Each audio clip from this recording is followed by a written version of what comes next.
Hi, I'm Kathy, the Celtic Mink, and this is Celtic Mink Comments on the News because Grandma got a YouTube channel. Now, normally I like to comment on the most recent news, add my snark to it, but I'd like to do something more serious today. I'd like to discuss the history of Social Security, which is being denigrated so badly by Mr. Musk and Mr. Trump, our God King and dictator traitor. So, on a more serious note, Social Security was created by FDR, Franklin Delano Roosevelt, August 14th, 1935. Taxes were collected in 1937, and the first benefits began in 1940. For a little history and background, by the end of World War II, the country was moving more toward urbanization, and more folks were coming in from the farms to work in the city, making people much more dependent on cash wages. But during the Depression, by 1932, the unemployment rate had reached 34%. People nearing old age, some had lost their savings or their homes, making old folks completely dependent on family or friends for support.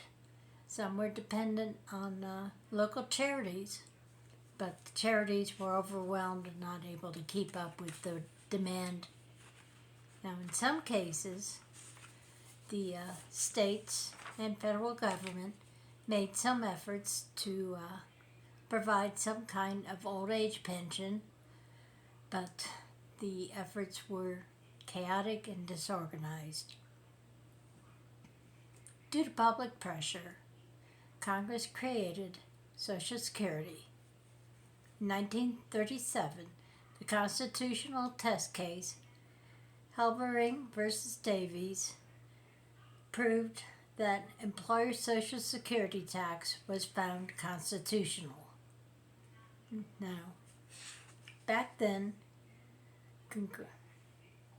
a congressional study in 1939 found the family was heavily dependent on the male provider, and if the sole wage earner died, the Social Security provided survivor benefits. By 1947, the Senate committee reaffirmed the principles established in the 1930s. By the 1950s, changes were made to Social Security based on studies in 1948. So, Congress moved to make Social Security a universal program. By the 1960s, the old age survivors and disability insurance were in place as we know them today. Women were able to apply at 62, men at 65. By 65, Medicare was added, and there have been no major additions or changes to the program since that time. Over the decades, Congress has added more benefits to the program.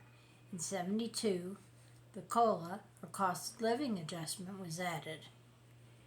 But unfortunately, due to the decline in birth rates, the number of people contributed to Social Security versus the number of people collecting it, basically the baby boomers, one of the largest generations ever born, are now being supported by the millennials and Gen Z, and there were smaller families, so there were lower birth rates. Back in 1983, President Ronald Reagan instituted a tax on one-half of Social Security benefits. Reagan used Social Security cuts to fund his own tax cuts. Well, people believe that Congress raided Social Security funds back when there was large cash reserves. That's not true, but boy, it sure is fun to think about it being true, and that causing today's problems. But It's not. By 1984, the disability programs were being changed. Social Security is the most successful domestic program.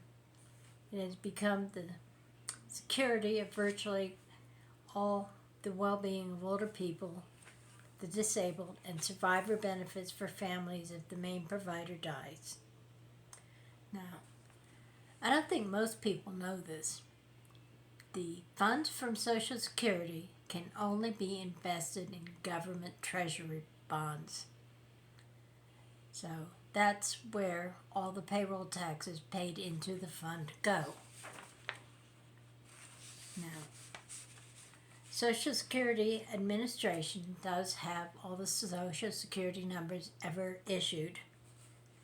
And when someone dies, there is a form that the funeral home fills out and provides to Social Security about the death of that person. So, there are no vampires collecting Social Security. But due to a quirk of the programming language called COBOL, which Social Security is built on, when there were empty fields, there was a number that had to be entered. And that number was the one that Elon Musk proved that there were people 150 to 300 years old collecting Social Security. Now, Social Security automatically stops when a person turns 99. So there aren't a lot of vampires, like I said, out there collecting Social Security.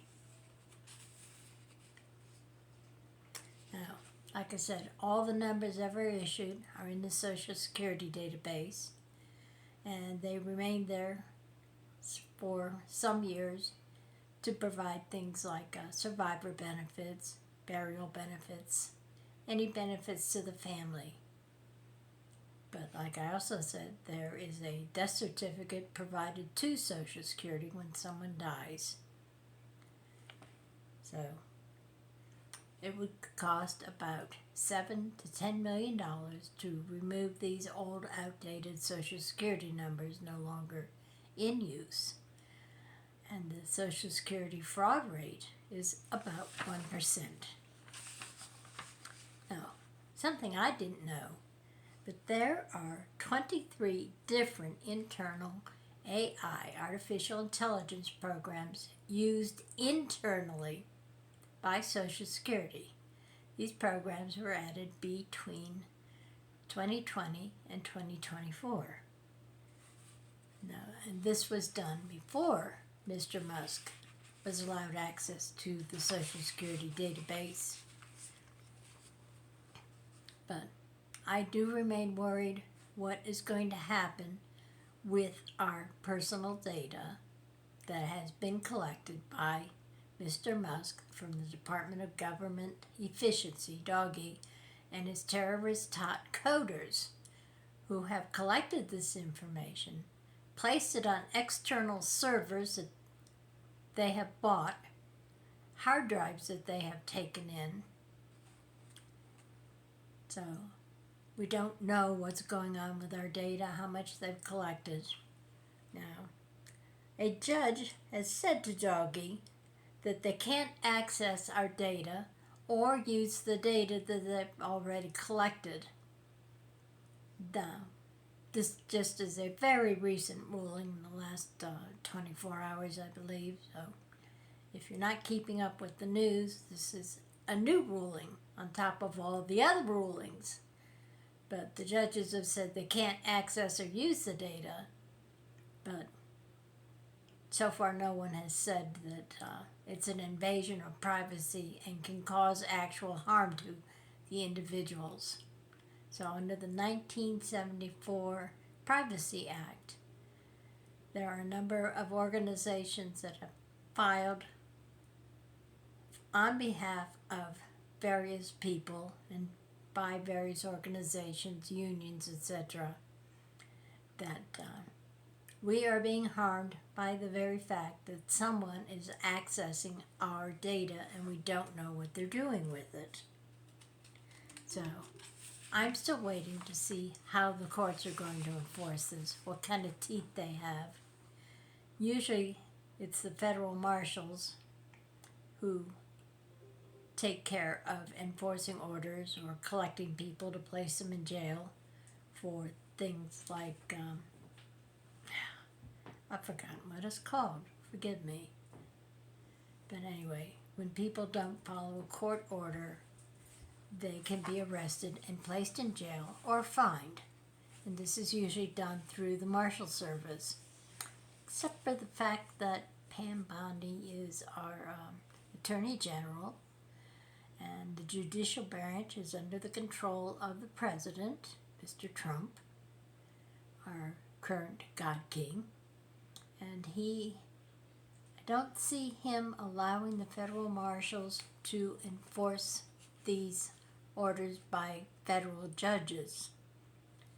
And Pam Bondi, in my observation of her political career over the years, has always been one to take the side of the presidential candidate who is a Republican no matter what. There were orders back when she was chairing President Bush's campaign, and she refused to step aside and made rulings as the Attorney General of the state of Florida, despite her conflict of interest, being the chair of the political candidate President, well, Mr. Bush, then President Bush. So, I hope that you will like, subscribe, or comment, help my channel grow. So, thank you for your time. Please let me know if I've missed any historical facts or I need to make any corrections. Place it in the comments below and I will make those corrections. So thank you for your time. I'm Kathy. This is the Celtic Mink Comments. And Grandma got a YouTube channel. Thank you.